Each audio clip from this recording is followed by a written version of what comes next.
Assalamualaikum warahmatullahi wabarakatuh. Jumpa lagi dengan Miss Fatimah ya abang dan kakak. Masih di pembelajaran fikih daring yang ke-1. Yang ke-1 di semester 2 ini ya abang dan kakak. Nah, gimana kabar abang kakak semua? Sehat kan? Alhamdulillah, semoga kita selalu berada dalam keadaan sehat walafiat agar masih tetap terus semangat dalam belajar. Nah, sebelum kita memulai materi kita hari ini, mari kita awali dengan membaca basmalah. Bismillahirrahmanirrahim. Oke, kita lanjut ya, abang dan kakak. Nah, hari ini kita akan membahas tentang zakat mal. Apa itu zakat mal? Ini sebenarnya sudah pernah kita pelajari di semester 1, tetapi Miss hanya sekedar mengingatkan kembali agar tidak lupa. Nah, jadi zakat mal ini secara bahasa artinya harta atau kekayaan. Maka, zakat mal adalah zakat yang dikenakan atas harta yang dimiliki oleh individu dengan syarat-syarat dan ketentuan yang telah ditetapkan secara syara. Syara itu maksudnya secara hukum Islam.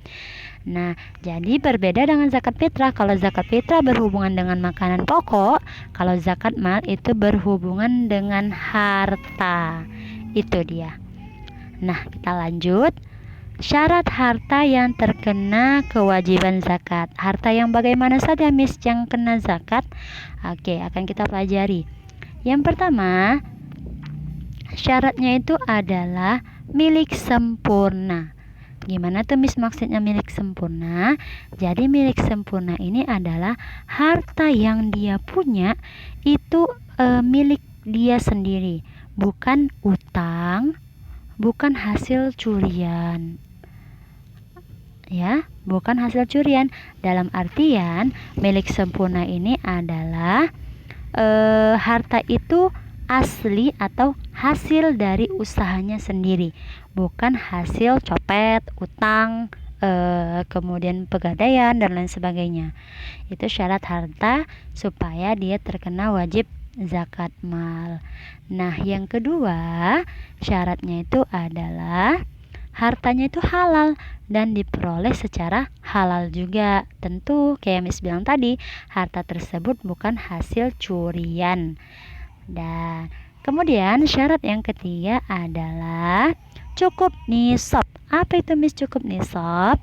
Jadi cukup nisab itu artinya harta tersebut telah mencapai jumlah tertentu sesuai dengan ketetapan syara. Sedangkan harta yang tidak sampai nisabnya, artinya tidak sampai ukurannya, nisab ini bisa kita katakan ukuran ya, tidak sampai ukurannya, maka harta tersebut tidak terkena zakat mal, tidak terkena wajib zakat mal. Jadi dapat kita simpulkan cukup nisab ini kalau harta kekayaannya itu sudah mencapai ukuran yang sudah ditetapkan dalam hukum Islam. Contoh, jika kamu mempunyai hewan ternak, misalnya itu unta, unta. Jika kamu sudah memiliki unta minimal 5, maka ini sudah wajib dikeluarkan zakatnya. Misal, tapi misalnya unta yang kamu punya itu masih 4, nah ini belum dikenakan zakat karena belum mencapai nisab atau ukuran yang sudah ditentukan. Oke, paham ya Bang dan Kakak? Kemudian yang keempat itu adalah bebas hutang, artinya harta atau orang yang punya harta tersebut tidak sedang terlilit hutang. Sudah Miss jelaskan tadi. Kemudian yang kelima itu adalah cukup haul, cukup 1 tahun. Gimana tuh maksudnya Miss? Oke, kita lihat. Artinya bahwa pemilikan harta tersebut sudah berlalu 1 tahun. Misal nih abang dan kakak membangun usaha seperti restoran atau ya showroom mobil. Abang dan kakak sudah membuka usaha tersebut, sudah menjalani usaha tersebut di bulan Januari tahun 2021. Nah, pada bulan Januari tahun 2022 ini sudah genap 1 tahun. Maka abang dan kakak wajib mengeluarkan zakat mal, ya, karena dia sudah 1 tahun. Tapi balik lagi kalau dia cukup nisab. Apa itu nisab tadi? Iya, kalau cukup ukuran. Jadi Miss, kalau misalnya sudah cukup 1 tahun tetapi tidak cukup nisab, apakah dia wajib mengeluarkan zakat? Jawabannya tidak. Jadi syarat tersebut harus terpenuhi. Kalau nisabnya ukurannya tidak mencukupi setelah usaha tersebut dijalani 1 tahun, maka kewajiban zakat mal itu tidak diberlakukan. Paham ya abang dan kakak? Semoga dapat dipahami dengan baik.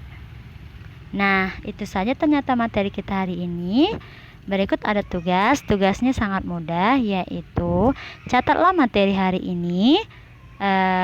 Tetapi catatannya itu harus tulisan tangan, bukan yang di print. Miss tidak mau yang di print ya. Kenapa Miss harus tulisan tangan? Kan capek atau bla bla bla. Agar tulisan kamu tetap cantik, karena kita sudah libur 2 minggu dan perlu latihan. Oke, sampai di sini materi kita. Miss akhiri dengan membaca hamdalah. Alhamdulillahirabbil alamin. Assalamualaikum warahmatullahi wabarakatuh.